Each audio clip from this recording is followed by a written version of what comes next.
اعوذ باللہ من الشیطان الرجیم بسم اللہ الرحمن الرحیم۔ ڈیئر اسٹوڈنٹس، السلام علیکم۔ ہزارہ اسکول و کالج کی اردو کی آن لائن کلاس میں خوش آمدید۔ جماعت نہم، آج ہم اردو کے مضمون میں حصہ نظم شروع کریں گے۔ آپ حصہ نثر مکمل کر چکے ہیں تو آج سے ہم حصہ نظم شروع کرتے ہیں۔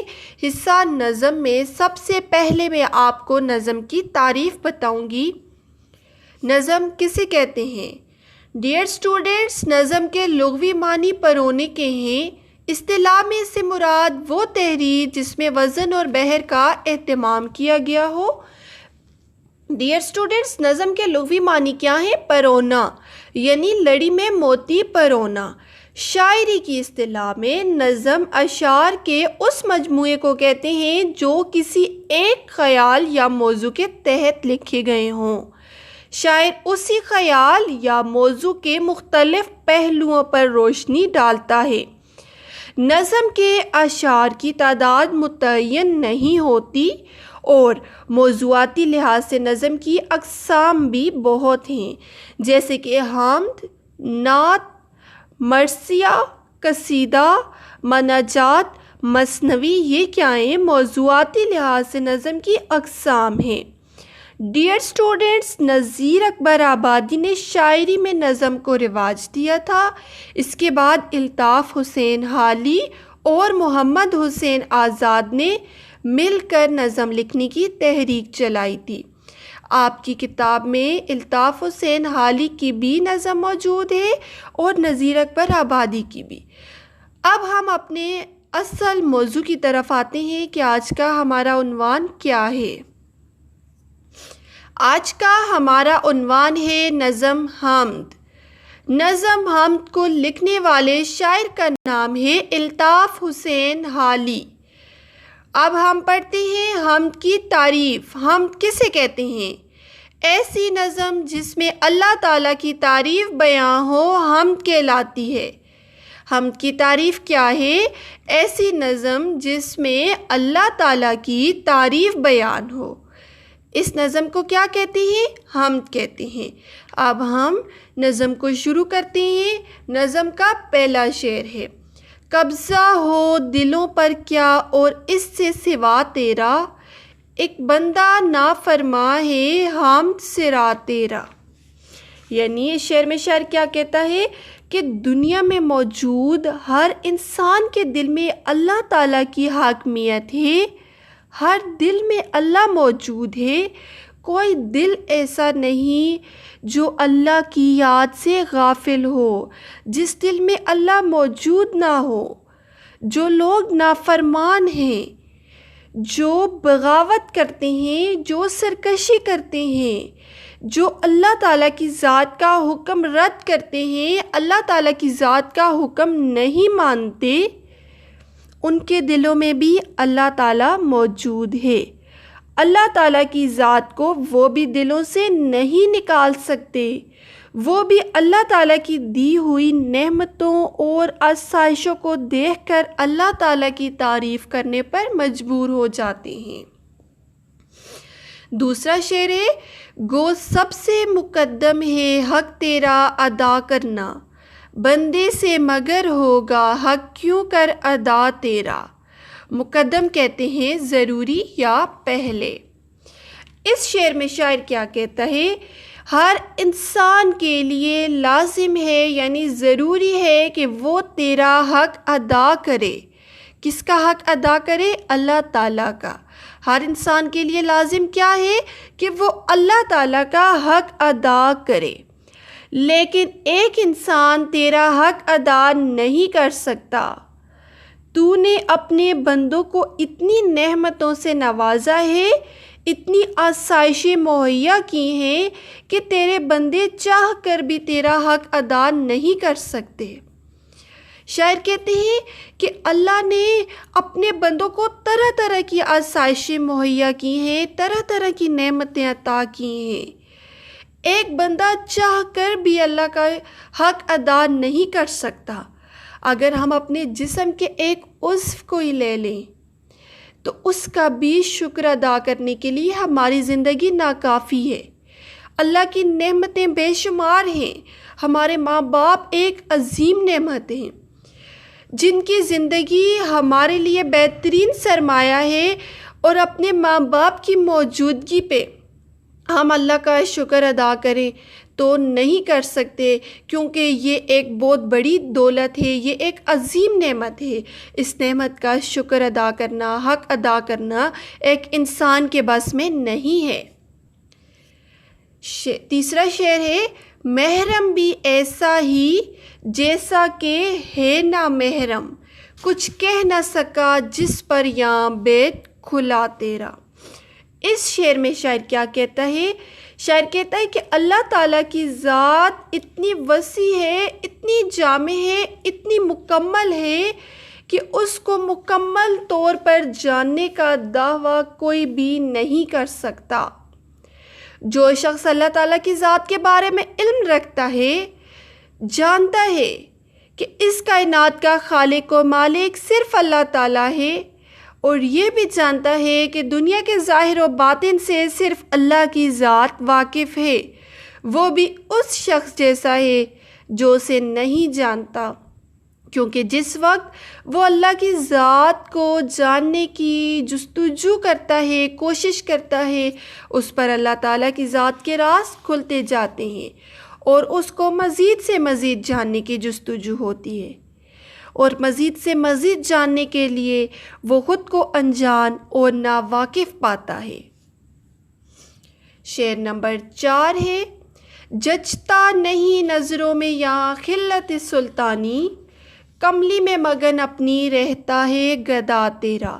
جچتا کہتے ہیں مناسب، خلت سلطانی بادشاہوں والا لباس، کملی چادر کو کہتے ہیں، اور گدا فقیر کو کہا جاتا ہے۔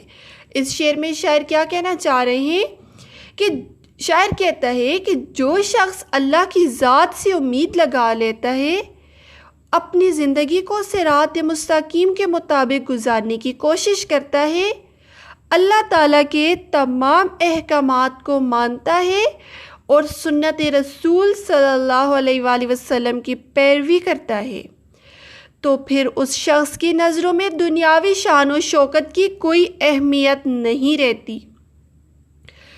وہ بادشاہی لباس کی نسبت پھٹے پرانے فقیرانہ لباس کو زیادہ اہمیت دیتا ہے، کیونکہ اسے دنیاوی آسائشوں کی طلب نہیں رہتی۔ وہ صرف اور صرف اپنے رب کی رضا چاہتا ہے، وہ صرف اور صرف اپنے رب کی خوشنودی چاہتا ہے، اس لیے پھٹے پرانے لباس میں بھی وہ خوشی سے زندگی گزارتا ہے۔ عصمت تیری مانے بن کچھ بن نہیں آتی یہاں، ہے خیر و سرکش بھی دم برتے صدا تیرا۔ عظمت بڑھائی کو کہا جاتا ہے۔ اس شعر میں شاعر کیا کہنا چاہ رہے ہیں؟ شاعر کہتے ہیں کہ اللہ تعالیٰ قادر مطلق ہے، اور اپنی عظمت کا اقرار وہ اپنے باغی اور نافرمان بندوں سے بھی کروا لیتا ہے۔ اللہ تعالیٰ کی عظمت اور بڑائی کو مانے بغیر کوئی چارہ نہیں، یعنی ہر صورت میں اللہ تعالیٰ کی بڑائی کو ماننا پڑتا ہے کہ اللہ ایک ہے، کائنات کا خالق و مالک ہے، قادر مطلق ہے، عبادت کے لائق ہے، یہ ہر انسان کو ماننا پڑتا ہے۔ شاعر کہتے ہیں کہ جو نافرمان لوگ ہیں، جو سرکشی میں ڈوبے ہوئے ہیں، جو اللہ تعالیٰ کے احکامات کو نہیں مانتے، وہ بھی اللہ تعالیٰ کی عظمت کا یعنی بڑائی کا اعتراف کرتے ہیں۔ کسی نہ کسی طور پر وہ یہ ضرور تسلیم کرتے ہیں کہ اللہ ہی بڑائی والا ہے، اللہ ہی عظمت والا ہے۔ آپ کو میں یہاں مثال دوں گی فرعون اور نمرود جیسے ظالموں کی۔ فرعون اور نمرود جو انتہائی ظالم تھے، خدائی کا دعویٰ کرتے تھے، ایک وقت ایسا بھی آیا کہ وہ بھی اللہ کی عظمت کا اعتراف کرنے لگے، مگر کیا تھا کہ اس وقت ان کے لیے توبہ کے دروازے بند ہو چکے تھے۔ تو شاعر کا اس شعر میں مقصد کیا ہے اس شعر میں شاعر کیا کہتے ہیں کہ اللہ کی قدرت، اس کی طاقت اور اس کی عظمت کا اقرار لازم ہے، کیونکہ انسان بے بس ہے، انسان لاچار ہے۔ طاقت و قوت والی ذات کس کی ہے؟ صرف اللہ کی ہے، اور نافرمان لوگ بھی اس کی بڑائی کو تسلیم کرتے ہیں۔ تو ہی نظر آتا ہے ہر شے پہ محیط ان کو، جو رنج و مصیبت میں کرتے ہیں گلا تیرا۔ اس شعر میں شاعر کیا کہتے ہیں؟ سب سے پہلے میں میننگ آپ کو بتا دوں۔ محیط کا معنی ہے حاوی، رنج و مصیبت، دکھ، تکلیفوں کو کہا جاتا ہے۔ تو اس شعر میں شاعر کیا کہتا ہے کہ دنیا کی ہر چیز اللہ تعالیٰ کے احاطہ قدرت میں ہے، اللہ تعالیٰ کے قبضے میں ہے، اللہ تعالیٰ کی ملکیت ہے، اللہ ہی ہر شے کا مالک ہے۔ جو لوگ پریشانیوں، دکھوں، تکلیفوں، مصیبتوں سے گھبرا جاتے ہیں، وہ اللہ تعالیٰ ہی سے اپنے دکھوں کا شکوہ کرتے ہیں، گلہ کرتے ہیں، کیونکہ وہ جانتے ہیں کہ پریشانیوں، دکھوں، مصیبتوں کا خاتمہ کرنے والی ذات صرف اللہ ہی کی ہے۔ وہ یہ جانتے ہیں کہ جو اللہ خوشی دینے پر قادر ہے، جو غم دے سکتا ہے وہ غم کو خوشی میں بھی بدل سکتا ہے، جو خوشی دے سکتا ہے تو وہ خوشی کو غم میں بھی بدل سکتا ہے۔ گویا خوشی ہو یا غم اللہ ہی عطا کرتا ہے، اسی لیے مصیبت زدہ لوگ اپنی تکلیف میں اللہ ہی کو پکارتے ہیں، کیونکہ وہ اس بات کا یقین رکھتے ہیں کہ جو رب دکھ اور تکلیف دے سکتا ہے وہ ان دکھوں اور تکلیفوں کو ختم بھی کر سکتا ہے، اس لیے وہ اللہ ہی سے گلہ کرتے ہیں۔ نشے میں وہ احسان کے سرشار ہیں اور بے خود، جو شکر نہیں کرتے نعمت پہ ادا تیرا۔ اس شعر میں شاعر کیا کہتا ہے کہ جو لوگ تیرے احسانات میں ڈوبے ہوئے ہیں، جن کو تو نے طرح طرح کے انعامات عطا کیے ہیں، جن پر تو نے طرح طرح کی آسائشیں نازل کی ہیں، وہ ان نعمتوں کے نشے میں مست ہیں، ڈوبے ہوئے ہیں، اور تیری نعمتوں پہ تیرا شکر ادا نہیں کرتے، بلکہ تیری تمام کی تمام نعمتوں کو اپنا حق سمجھ کر وصول کرتے ہیں۔ اگلا شعر کیا ہے؟ طاعت میں ادب تیرا عصیاں سے ہے گو بڑھ کر، عصیاں میں ہے طاعت سے اقرار سوا تیرا۔ عصیاں گناہ کو کہا جاتا ہے، اقرار کہتے ہیں ماننا۔ اس شعر میں شاعر کا مقصد کیا ہے؟ شاعر کیا کہنا چاہ رہے ہیں؟ شاعر کہتے ہیں کہ جو لوگ نیک، متقی اور پرہیزگار ہوتے ہیں ان کا رتبہ اللہ کے ہاں بہت بلند ہوتا ہے، کیونکہ وہ اللہ کے احکامات کو مانتے ہیں۔ لیکن جو گناہ گار ہوں اور اپنے گناہ پر شرمندہ ہوں اور سچے دل سے اللہ تعالیٰ سے توبہ کر لیں اور اللہ تعالیٰ کی طرف رجوع کریں تو وہ لوگ اللہ کے زیادہ نزدیک ہوتے ہیں۔ شاعر کیا کہتے ہیں کہ جو نیک، متقی اور پرہیزگار لوگ ہیں انہیں تو اللہ بہت پسند کرتا ہے، لیکن جو گناہوں کی زندگی گزار رہے ہوں، بہت سے گناہ اپنی زندگی میں کیے ہوں، لیکن ایک وقت ایسا آئے کہ انہیں اپنے گناہوں کا احساس ہو جائے اور وہ اپنے گناہوں پہ شرمندہ ہو کر اللہ کی طرف رجوع کریں، اللہ سے اپنے گناہوں کی معافی مانگیں، تو اللہ تعالیٰ کو ایسے لوگ بہت پسند ہیں، کیونکہ وہ اپنی غلطیوں کو جان جاتے ہیں، شرمندہ ہوتے ہیں اور معافی مانگ لیتے ہیں۔ تو اللہ نے تو توبہ کے دروازے ہر وقت اور ہر ایک کے لیے کھلے رکھے ہیں۔ اللہ کی ذات تو بخشنے پر قادر ہے۔ تو وہ لوگ جو گناہوں پر شرمندہ ہونے کے بعد اپنی بخشش کے لیے، اپنی نجات کے لیے اللہ کو پکارے، اللہ کے حضور آنسو بہائے، تو اس کی یہ ادا اللہ تعالیٰ کو بہت پسند آ جاتی ہے۔ اگلا شعر ہے، آفاق میں پھیلے گی کب تک نہ مہک تیری، گھر گھر لیے پھرتی ہے پیغام صبا تیرا۔ اس شعر میں شاعر کیا کہتے ہیں کہ دنیا میں کب تک تیری وحدانیت کی خوشبو نہیں پھیلے گی، پھیلے گی، سارے زمانے میں پھیلے گی، سارے زمانے کے لوگ اس بات کو تسلیم کریں گے کہ اللہ تعالیٰ اپنی ذات میں، صفات میں، افعال میں اکیلا ہے، وحدہ لا شریک ہے، اس کے ساتھ کوئی شریک نہیں۔ یعنی دنیا کے کونے کونے میں لوگ اس بات کو مانیں گے کہ اللہ ہی ایک ہے۔ تیری وحدانیت کا پیغام گھر گھر لیے کون پھرتا ہے؟ صبا، یعنی صبح کے وقت چلنے والی ہوا بھی تیری موجودگی کا، تیری وحدانیت کا، تیری یکتائی کا پیغام لیے پھرتی ہے۔ کائنات میں ہر طرف تیری قدرت کی نشانیاں ہیں جنہیں دیکھ کر یقین آ جاتا ہے کہ کائنات کے اس نظام کو اس قدر خوبصورتی سے چلانے والی ذات صرف اللہ کی ہے۔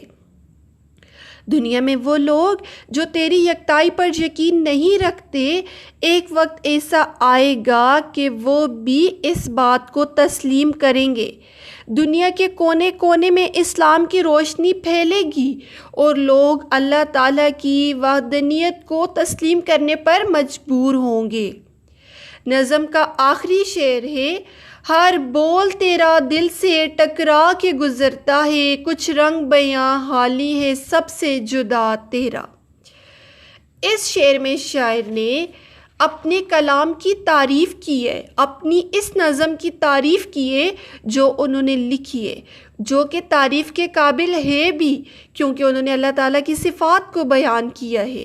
تو اپنی اس نظم کی، اپنی اس حمد کی تعریف کرتے ہوئے شاعر کیا کہتے ہیں کہ اے حالی، یعنی وہ خود سے مخاطب ہیں، تیرا انداز بیان اتنا پر اثر اور نرالا ہے، یعنی دلوں پر اثر کرنے والا ہے، انوکھا ہے کہ تیری ایک ایک بات دل سے ٹکراتی ہے، یعنی دل میں جاتی ہے، بس جاتی ہے اور اثر رکھتی ہے، یعنی دلوں پہ اثر رکھتی ہے، دلوں کو متاثر کرتی ہے۔ اس شعر میں شاعر اپنے کلام کی تعریف میں کہتے ہیں کہ دنیا میں بہت سے حمد گو شاعر ہیں، بہت سے لوگوں نے اللہ تعالیٰ کی تعریف میں بہت کچھ لکھا، لیکن شاعر اپنے انداز بیان کا کہتے ہیں کہ اے حالی، تیرا انداز بیان منفرد ہے، جدا ہے سب سے، تیری ایک ایک بات انمول ہے، قیمتی ہے، جو بھی پڑھتا ہے وہ متاثر ضرور ہوتا ہے، تیرے کلام کا کوئی ثانی نہیں۔ یعنی شاعر نے آخری شعر میں اپنی اس نظم کی تعریف کی ہے۔ تو ڈیئر اسٹوڈنٹس، امید کرتی ہوں آپ کو نظم کا مفہوم، حمد کا مفہوم سمجھ آیا ہوگا۔ تو آپ نے کیا کرنا ہے، لیکچر کو 2 سے 3 مرتبہ غور سے سننا ہے۔ لیکچر کے مطابق آپ کو جو اسائنمنٹ بھیجی جائے گی، آپ نے اسے یا تو اپنی نوٹ بک پر خوش خط لکھنا ہے، نہیں تو آپ اسکول سے نوٹس بھی لے سکتے ہیں، یہ کام آپ کو نوٹس میں بھی مل سکتا ہے۔ امید ہے آپ اپنا کام کریں گے، اپنا خیال رکھیے گا۔ اللہ حافظ۔